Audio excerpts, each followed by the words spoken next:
के बावजूद भी गौतम मीडिया के सामने चला गया।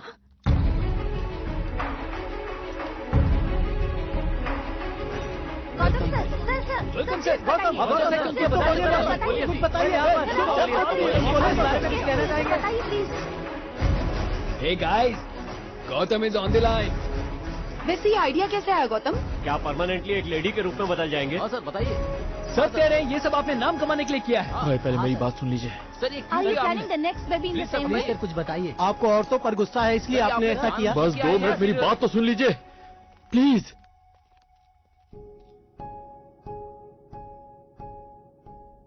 आप सबको मेरा नमस्कार। आप सब ठीक है ना? ब्रदर, सिस्टर और आप? घर में मम्मी पापा सब ठीक है ना? पर मैं ठीक नहीं हूं। और सिर्फ मैं ही नहीं, मेरी वाइफ भी ठीक नहीं है। मेरी पर्सनल लाइफ को आप लोग सड़क पे ले आए हैं। गौतम, अभी तक आपने हमारे सवाल का जवाब नहीं दिया। तुम्हारे किसी भी सवाल का मेरे पास कोई जवाब नहीं है। मैंने जो किया अपनी बीवी के प्यार के लिए किया है। आप लोग ये सोच रहे हैं मैंने जो किया गलत किया, पर किसी ने ये सोचा कि मैंने ये क्यों किया और कितनी मुश्किलों से किया है। मेरी मां के पेट में मेरी छोटी बहन थी। मंत्र पढ़ने पर वो बाहर आएगी ऐसा मां ने कहा था, पर मुझसे कुछ कहे बिना ही मां गुजर गई। मेरी मां नहीं है, पापा नहीं है। मैं कैसे बड़ा हुआ हूं ये तो मैं खुद भी नहीं जानता। प्यार क्या होता है ये मैं नहीं जानता था। तब एक लड़की मेरी लाइफ में आई, मेरे लिए अपनों को छोड़कर आई, और वही मेरी जिंदगी में सब कुछ है। जब वो प्रेग्नेंट हुई तो मुझे मेरी मां की याद आई। मैं बहुत डर गया। इसने कितनी बार मुझसे कहा, कितनी मिन्नतें की, इसकी बात को अनसुना कर कर इसकी प्रेगनेंसी मैंने ली। और तब मुझे पता चला, कोई पेन या कार खरीदकर हमें पिता का नाम तो मिल जाता है, पर एक मां बनना बहुत मुश्किल है। दुनिया का सबसे मुश्किल काम है। भूख नहीं लगती है, पर खाना खाना पड़ता है। उल्टियां होती रहती है, मूड स्विंग्स होते हैं, हर वक्त चक्कर आते रहते हैं, सर घूमता रहता है। हर एक घंटे में यूरिन जाने पर कितनी तकलीफ होती है कुछ पता भी है तुम लोगों को?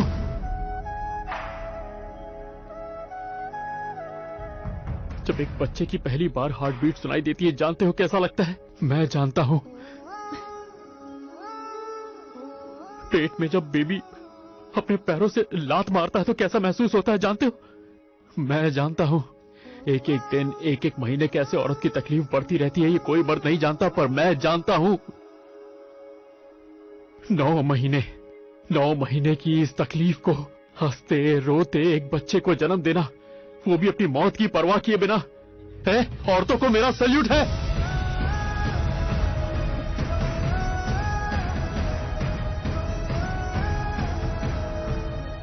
मेरी समझ में ही नहीं आ रहा है कि आखिर मैंने गलती क्या की है। अपने शरीर का आधा भाग पार्वती जी को दिया। शिव जी भगवान है, विष्णु जी के पेट से पैदा हुए ब्रह्मा, अयप्पा, ये सब भगवान है। हम पूछते हैं उन्हें। और अपनी पत्नी की तकलीफ को अगर मैंने ले लिया तो मुझे इंसान तक नहीं समझ रहे आप लोग। आप लोगों ने मुझे बहुत परेशान किया, मुझे सड़क पर भगाया, मुंह छुपाने को मजबूर किया। टीवी देखने से डर लगने लगा मुझे, पेपर पढ़ने की हिम्मत नहीं होती थी, घर की बेल बजते ही घबरा जाता था, फोन तक उठाना बंद कर दिया। बहन, आपने मुझे धरती पे ही नरक दिखा दिया। अपनी पत्नी की मदद करने वाला, उसे समझने वाला मर्द खुद औरत नहीं कहलाता है। ऐसा कई बार सुना होगा, एक भाई को दूसरे भाई ने किडनी डोनेट कर दी। अपने पिता के लिए एक बेटी को मैंने लिवर डोनेट करते हुए भी सुना है। अगर ये चीजें करना गलत नहीं है तो अपनी पत्नी की प्रेगनेंसी जो मैंने ली वो गलत कैसे हो सकता है? क्यों? एक बाप वही होता है क्या जो अपने बच्चे को कंधे पर उठा के घुमाए? पेट में पालने वाला बाप नहीं हो सकता क्या? पता है मैं अभी ये सब क्यों बोल रहा हूं? क्योंकि अब मैं अंदर जा रहा हूं और मुझे नहीं पता कि मेरे साथ क्या होगा, लेकिन मेरा बच्चा इस दुनिया को जरूर देखेगा। दया करके मेरे बच्चे को ऐसे मत देखना कि उसने कोई गलती की है। उसे भी आम बच्चों की तरह जीने देना यार, प्लीज। मैं भी चाहता हूं उसका नाम टीवी या पेपर में आए, और ऐसे नहीं जब वो कोई बड़ा काम करे तब। दया करके मुझे समझो प्लीज, प्लीज।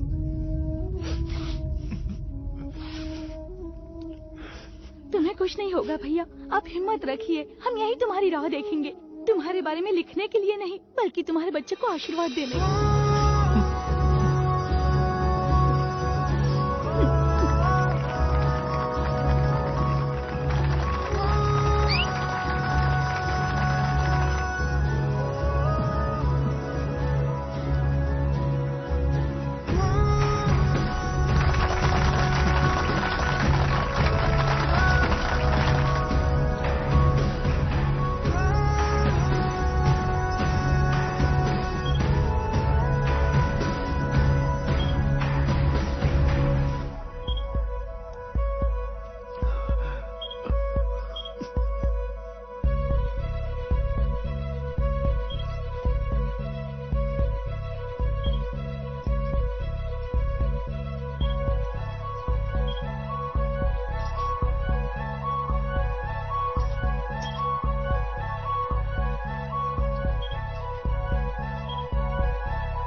मेरी तो जान ही चली गई थी।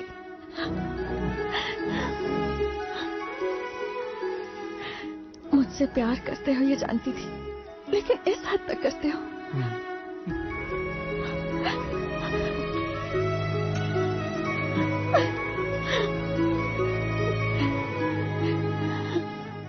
मेरे लिए कुछ भी कर दोगे क्या? हाँ?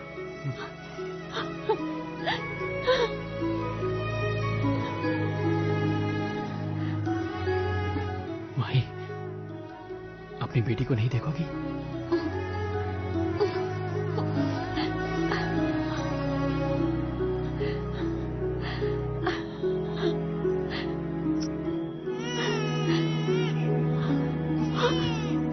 आराम से। आज से बेटी की सारी जिम्मेदारी मेरी।